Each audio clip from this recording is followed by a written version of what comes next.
Assalamualaikum warahmatullahi wabarakatuh. Salam sejahtera untuk kita semuanya. Saudara-saudara sekalian, hari ini kita berjumpa dengan seorang pelukis butterfly atau seorang pelukis kupu-kupu yang punya ranking teratas pada posisi dunia, yakni saudara Bugi Budianto yang biasa saya panggil dengan Mas Bugi. Mas Bugi, saya melihat bahwa lukisan-lukisan Anda ini mempunyai corak atau bentuk atau aliran dekoratif. Apakah betul? Iya, benar. Sebenarnya enggak juga Pak Toto, itu mengalir begitu aja. Jadi itu ya terserah yang mengapresiasi itu. Tadi entah si A menafsir apa, entah si B menafsir apa. Ya pas waktu saya nyaman tentang coret begini ya pas di hati saya yang pas nyaman itu ya itu yang saya coret. Jadi entah itu bentuk kayak dekoratif atau ekspresionis atau impresif, jadi terserah apapun orang yang mengatakan terserah. Jadi itu tergantung dari siapa yang menilai. Kira-kira sampai sekarang Anda melukis butterfly ini sudah berapa puluh atau berapa ratus? Kalau melukis sudah ratusan Pak Tanto. Kalau mulai masalahnya kan dari waktu mulai tahun 86 itu, waktu ada lomba melukis tingkat umum, itu saya sudah jadi gambaran-gambaran tentang butterfly, terus kayak simbol-simbol matahari atau bulan itu sudah terpancar di sana. Sudah terpancar di sana. Jadi gagasan tentang butterfly, kupu-kupu ini sudah sejak kecil Anda sudah yakini bahwa pasti itu aku harapkan gitu ya. Iya itu Bang. Masalahnya itu kan begini, kalau masalah tentang seni atau ornamen-ornamen, jadi kupu-kupu itu sudah mewakili pewarnaan, jadi macam-macam warna, jadi beraneka macam warna. Artinya banyak kupu-kupu yang sekian ribu jenisnya ini dengan berbagai warna yang semua rupa itu menjadikan Anda tertarik untuk itu. Iya, soalnya kupu-kupu itu Pak, nanti itu kalau dunia itu 17.000 spesies. Oh, 17.000 spesies. Jadi untuk pembelajaran komposisi warna itu sudah mewakili jadi untuk seni itu. Kalau kemudian di Indonesia sendiri kupu-kupu itu sebagai lambang apa kira-kira?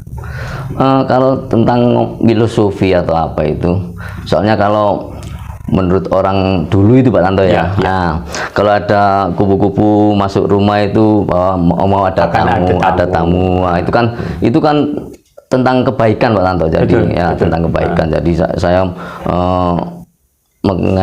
mengekspresikan itu ya, kalau ada kupu-kupu masuk rumah itu ya pasti ada tentang kebaikan itu tadi. Ya contohnya mungkin ada teman datang itu ada ya apapun, ada orang yang tamu datang itu kan membawa sesuatu yang baru. Nah, jadi selain kupu-kupu itu membuat satu filosofi orang Jawa semacam Anda katakan tadi, ketertarikan yang paling khusus tentang kupu-kupu itu apakah karena Anda memang dekat dengan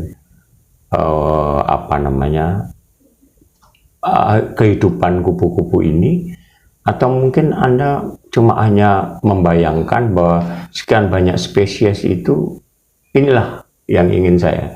Jadi intinya bahwa apakah karena kedekatan dengan sebuah kebun yang punya banyak itu sehingga Anda menginginkan bahwa lukisan saya ingin semacam demikian gitu, ketertarikan kepada kupu-kupu di sebuah kebun atau di sebuah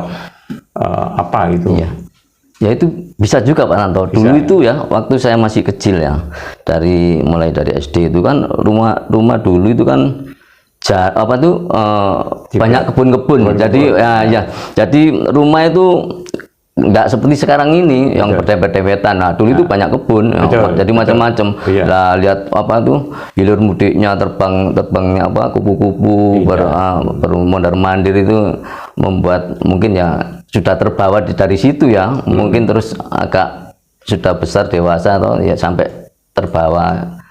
Kebetulan ya memang kan saya suka seni atau apa, akhirnya terbawa di situ. Nah, saya berpikiran, wah ini kan sudah untuk pembelajaran tentang untuk melukis itu, komposisi itu sudah mewakili di kupu-kupu itu. Yang lebih spesifik lagi bahwa yang pertama itu mulai dari ulat yang menjijikan sampai menjadi indah. Mati pun itu sampai juga jadi indah, sampai dibuat apa itu? Ya, sampai dibingkai itu jadi itu. Kupu-kupu ini membawa berkah bagi Anda untuk sebuah karya. Iya, untuk sebuah karya. Baik. Mas Bugi, ya, tentu saja pemilihan kupu-kupu atau butterfly ini merupakan satu pemilihan yang personal. Iya, ya, betul individu. Ya, toh. Karena bagaimana juga pemilihan kupu-kupu ini menjadi personal, tentu ada alasannya. Iya, ya, Pak. Ada beberapa alasan mungkin Anda bisa sampaikan di sini. Ada Pak Tanto. Memang itu apa ya? Kebetulan kan pas dalam kehidupan saya itu, jadi saya mulai kecil itu orang yang paling apa itu ya, pendiam, terus tidak neko-neko. Nah itu saya ibaratkan gini, hidup itu sebenarnya indah sebenarnya Pak Tanto ya. Masalahnya itu begini, kita itu dikasih karunia oleh Tuhan Yang Maha Esa ya, kayak seperti apa, kita mau buang air atau apa itu lancar, itu sudah syukur alhamdulillah. Terus apalagi dikasih apa itu kelebihan dari apa itu kita apa itu secara ini apa karakter atau apa ya, atau ya dalam ini hati ini, jadi di dalam hati ini sudah ada apa itu ya, kayak apa itu pengen kehidupan itu yang guyub rukun gitu, guyub rukun. Jadi intinya bahwa kupu-kupu itu sebagai lambang dari persatuan dan kesatuan, guyub tadi itu. Iya, jadi intinya itu keindahannya yang saya tangkap itu keindahannya, Pak. Jadi masuk dalam jiwa saya itu hidup itu indah sebenarnya itu. Jadi biarpun kita diterjang berbagai macam masalah itu sesuatu keindahan. Ya itu akhirnya timbul ya, mungkin akhirnya terus jadi sampai sekarang itu punya brand kupu-kupu ya itu menjadi sebagai simbolisasi keindahan bahwa hidup itu indah. Iya betul. Maka hidup itu perlu dipertahankan keindahan ini. Iya benar. Betul. Lah, untuk keguyupannya bagaimana memvisualisasikan kupu-kupu sebagai sebuah keguyuban? Iya, itu hanya apa, ibarat sebenarnya kupu itu hanya pelaku aja Pak Tanto. Jadi bisa saya, bisa panjenengan.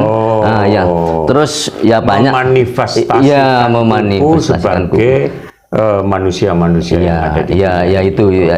Ya intinya itu di situ yang saya mau sampai ambil konsep untuk karya-karya lukisan saya itu ya di situ itu. Juga contohnya waktu dulu pernah itu saya itu pernah gini Pak Tanto, waktu itu ini sekedar cerita Pak Tanto ya, tentang kupu-kupu ya. Waktu itu lukisan saya itu dijualkan teman saya ya, namanya Dian Krishna. Dia tuh sering keliling jual-jualan lukisan ya, kalau kita butuh lagi butuh. Nah itu waktu itu dijual ke seorang ibu Pak Tanto ya, seorang ibu. Terus kebetulan ibu itu waktu itu nggak ada di rumah. Dia itu di apa itu daerah Bali, Lombok, daerah Lombok. Itu dia bilang di Lombok Pak Tanto. Waktu itu dia pagi-pagi itu, waktu sebelum pulang mau ke Surabaya itu pergi ke gua Pak Tanto, pagi-pagi. Dan kebetulan waktu beliaunya ke gua itu pagi-pagi itu keluar sekelompok kumpulan kupu-kupu banyak keluar dari goa itu.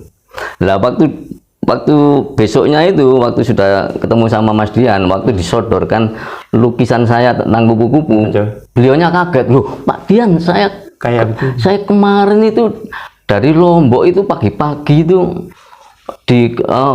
pergi ke goa kok banyak kupu-kupu, tapi sekarang kok disodori untuk apa, disodori tentang lukisan untuk temannya menjual lukisan, kok kebetulan gambarnya kupu-kupu.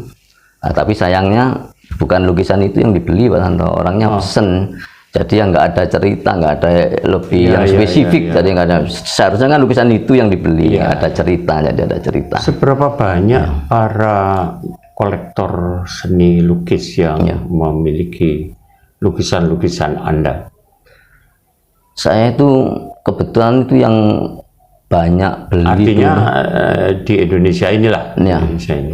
Kalau yang dari saya pribadi itu tidak tercatat Pak Tanto, tapi kalau dari teman-teman itu yang dari EO, ada yang sempat bilang di koleksi Hotman Paris, terus ada Dani Dewa yang di Jakarta itu. Tapi kalau di Surabaya itu banyak Pak Tanto, yang dari saya juga ya. Contohnya Bu Risma dulu wali kota Surabaya itu, Tri Risma hari ini itu. Oh, di koleksi ya. Terus ada bupati dari Sidoarjo dulu, Pak Saifullah itu dulu. Oh iya, itu sempat ngoleksi juga. Ya. Tetap temanya kupu-kupu ya? Tetap temanya kupu-kupu. Tapi waktu dulu itu memang hanya kupu-kupu aja yang saya lukis itu. Jadi kalau yang seperti kolektor yang sudah ngoleksi banyak itu ya pengennya itu dieksplorasi begitu. Jadi ya mungkin dengan penari atau apa gitu. Jadi ada sisi lain, misalnya ada penari, ada mobil, ada manusia. Untuk menghindari titik jenuh itu tadi. Ya, betul. Baik.